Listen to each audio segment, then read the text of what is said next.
అందరికీ భయం ఉంటుంది. సో ఖచ్చితంగా భయం అనేది అవసరమే. ఎందుకంటే సాంస్క్రిట్లో ఒక పోయం ఉంది, భయం మృత్యు భయం పాపహ భయమేవ హి నరకః అని ఉంది.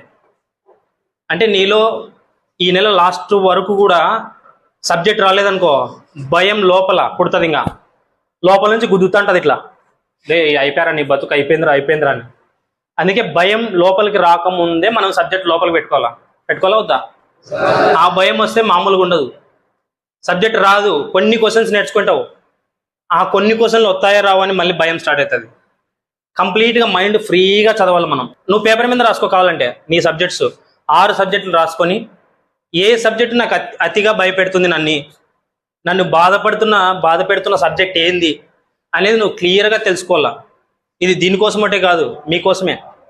ఖచ్చితంగా భయం అనేది పుట్టి అది నిన్ను ఏమంటారు